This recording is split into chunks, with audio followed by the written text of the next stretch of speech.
Hi friends, அஸ்ஸலாமு அலைக்கும். தௌஹீதா பாப்பாவுக்கு இன்னுமே ஃபீவர் சரியாயில்லை. 102 103 சம்திங் வந்துட்டே இருந்துச்சு. அதனால வெற்றி கிட்ஸ் கேருக்கு கூட்டிகிட்டு வந்துட்டோம். ஃபாயித்மா கொஞ்சம் ஆக்டிவாக இருந்தான். ஆனால் அவனுக்கு வந்து கோல்ட் அண்ட் காஃப் தான் இருந்துச்சு. ஃபீவர் அப்போ எதுவுமே இல்லை. செம்ம ஆட்டம் போட்டுட்டு இருந்தான். ஷார்ப்பாக 8 o'clock போயிட்டு அப்பாயின்மெண்ட்ஸ் எதுவுமே வாங்கலை. Number of 62 token. போன உடனே வெயிட் அண்ட் டெம்பரேச்சர்லாம் செக் பண்ணப்போ 103 டிகிரி ஃபீவர் வந்து இருந்துச்சு. ஃபார்மசிலே 102 டிகிரிக்கு மேலே உள்ள குழந்தைங்களுக்கு சிரப் கொடுத்துட்டாங்க. டாக்டர் கன்சல்ட் பண்ணுறதுக்கு 10 o'clock சம்திங் ஆயிரும். ஃபாயித்மா கிளினிக்லயே பேல்பூரி ஸ்மெல் வருது, காளான் ஸ்மெல் வருதுன்னு சொல்லி சும்மா இருந்த எண்ணெயை உசுப்பேத்தி விட்டுட்டு அப்புறம் போகும்போதே பேல்பூரி காளானெல்லாம் வாங்கிடணும். அதெல்லாம் வேண்டாம்னு சொல்லி ஃப்ரைட் ரைஸ் கேட்டிருந்தா. ஃபாயித்மா ஹேர் ஸ்டைல் பார்த்தீங்களா, கரெக்டாக மிக்கி மவுஸ்க்கு வர்ற மாதிரியே இருக்கும். 15 முட்டை அடிச்சுமே அதே ஷேப்ல வருது. அதுவும் முடியெல்லாம் பார்த்தீங்கன்னா வானத்தை பார்த்து நிற்கிற மாதிரி நிற்கும். நாங்கள் சாப்பிட்ட ஃபாஸ்ட் ஃபுட் கடை ஜேஆர் ஹாட் சிப்ஸ் பேக்கரிக்கு நியர்லி லொக்கேட்டட் ஆயிருக்கு. அப்புறம் என்னங்க மார்னிங் ரொட்டீன் ஸ்டார்டட் ஆயிடுச்சு. ஃபாயித்மாக்கு பட்டர் பன் மட்டும் கொடுத்துட்டேன். எஸ்டர்டே எடுத்து வச்சிருந்த கறியை இன்னைக்கு கொஞ்சம் சூப்பு போட்டு வச்சாச்சு. தௌஹீதா பாப்பாக்கு கஞ்சி ரெடி பண்ணியாச்சு. ஃபாயித்மா எப்படி இருந்தாலும் சாப்பிட மாட்டான். ஆனால் அவன் வந்து கபாப் செஞ்சா ரொம்ப விரும்பி சாப்பிடுவான். லைட்டாக பட்டர் போட்டு ஸ்பைசஸ் எல்லாம் கொஞ்சம் கம்மி பண்ணியாச்சு. ஏன்னா காய்ச்சல் உள்ள குழந்தைங்க கண்டிப்பாக காரம் சாப்பிடவே மாட்டாங்க. சூப்பு ரெடி ஆயிடுச்சு. ஹஸ்பண்ட் வந்து சாத்துக்குடியும் வாங்கிட்டு வந்தாங்க. சாத்துக்குடி ஆரஞ்சு ஃபாயிதோட ஃபேவரட்னே சொல்லலாம்.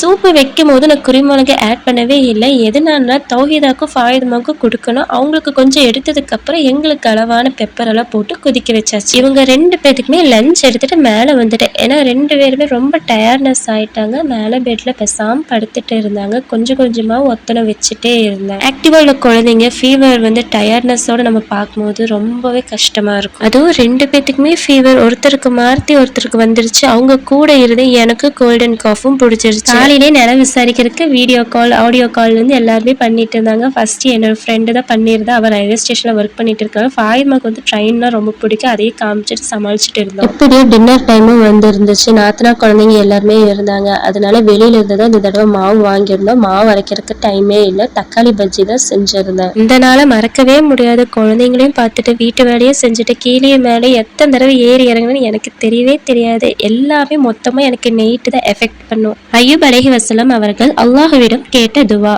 ரப்பி அன்னி மசன்னி துர்ரு வ அன்த அர்ரஹமுர் ராஹிமீன். இந்த வசனம் திருமறை குர்ஆன்ல 21வது அத்தியாயத்துல 83வது வசனத்துல இடம்பெற்றுள்ளது. நேற்று நல்லா தலை பாரம் ஆயிருச்சு. டைம் போக போக எக்ஸ்ட்ரா ஆயிட்டே இருந்துச்சு. ஹஸ்பண்ட் டேப்லெட் வாங்கிட்டு வந்திருந்தாங்க. ஃபாயித்மா அதை எடுத்து தரவும் நான் சாப்பிடுவோம். செம ரோஸா இருந்துச்சு. லாஸ்டா ஆவி பிடிச்சு 2 வாளுங்களையும் தூங்க வைக்கணும். மறக்காம நம்ம பேஜ் இன்ஸ்டா அண்ட் யூடியூப்ல ஃபாலோ பண்ண மறந்துடாதீங்க. பாய். அடுத்த வீடியோல பார்க்கலாம்.